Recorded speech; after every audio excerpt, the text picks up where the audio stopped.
Bonjour tout le monde! Dans ce tuto, je vais vous montrer comment réaliser ce type de petite poupée en pâte Fimo et une petite version différente avec sa jupette. Donc si ce tuto vous intéresse, restez avec moi! Pour réaliser ce type de petite poupée, il vous faudra de la pâte Fimo de plusieurs couleurs assorties. J'utilise aussi de la vieille pâte pour faire l'intérieur de la boule pour éviter d'utiliser trop de pâte. Première étape, donc je vais malaxer ma pâte. Voilà, une fois que vous avez bien étalé votre pâte, vous allez préparer le boudin pour le gameplay. Donc, moi pour que ça colle moins, j'utilise toujours un papier. Donc là, vous allez découper. Bon, ensuite, vous allez assembler les petits morceaux de façon aléatoire.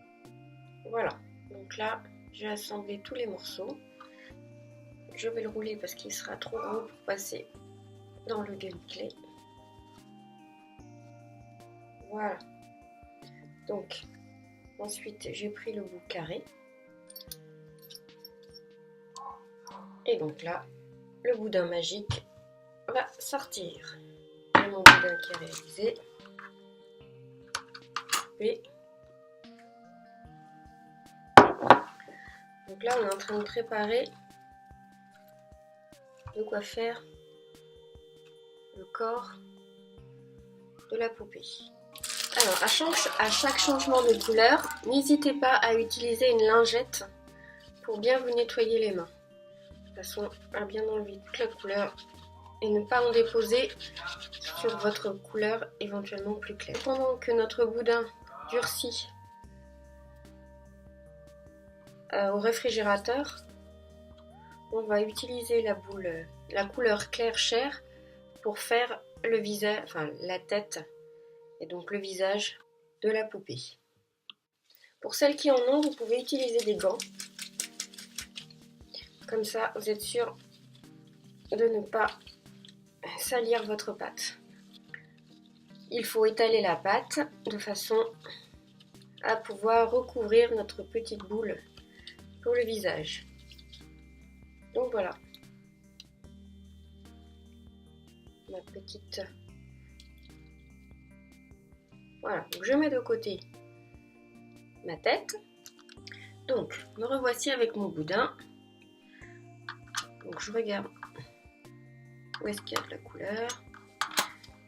Voilà. Donc il vaut mieux aussi le couper à plusieurs endroits. Vous avez donc différents motifs qui apparaissent. Donc une fois que vous avez coupé suffisamment de morceaux, vous prenez le morceau et vous allez le coller sur votre boule et vous allez les assembler comme ça sur tout l'ensemble de la boule. Et c'est comme ça que vous allez obtenir la forme que je vous ai montrée sur mes poupées. Voilà. Maintenant, on va s'occuper des cheveux de la petite poupée. Je choisis aujourd'hui de lui faire des cheveux mauves. Donc on va bien étaler la pâte. Pour m'aider, j'utilise un emporte-pièce. Voilà, que je vais utiliser déjà pour les cheveux. Pour ça, vous prenez votre cutter et vous allez découper des petits triangles pour donner donc la forme aux cheveux.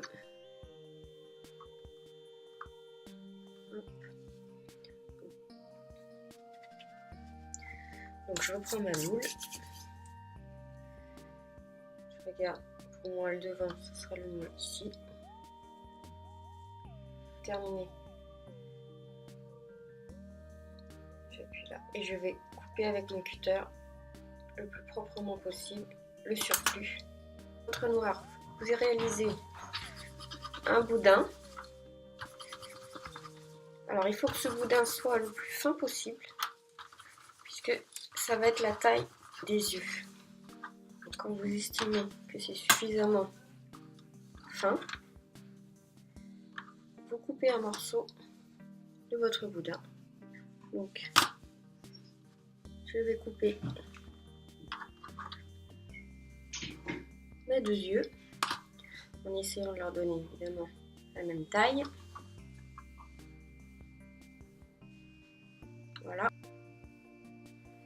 J'essaye avec le cutter sans abîmer le visage de leur donner à peu près la même forme.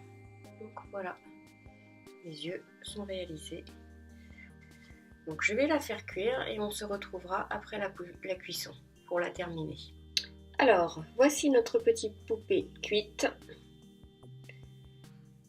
Maintenant, on va réaliser la bouche. Pour cela, il faut faire, comme je vous le disais, avec un Posca rouge, 3 petits points qui vont former un cœur, donc une petite bouche. Voilà. Le principal maintenant est réalisé. Il vous suffit d'assembler maintenant la petite poupée. Moi, j'utilise du fil pour réaliser des bracelets. Et voilà, votre petite poupée en pâte Fimo est terminée. Vous pouvez ensuite la vernir pour lui donner un effet brillant. Et bien voilà, ce tuto est terminé. J'espère qu'il vous aura plu. N'hésitez pas à me laisser un commentaire. Et je fais un gros bisou à ma petite Lucille. À bientôt!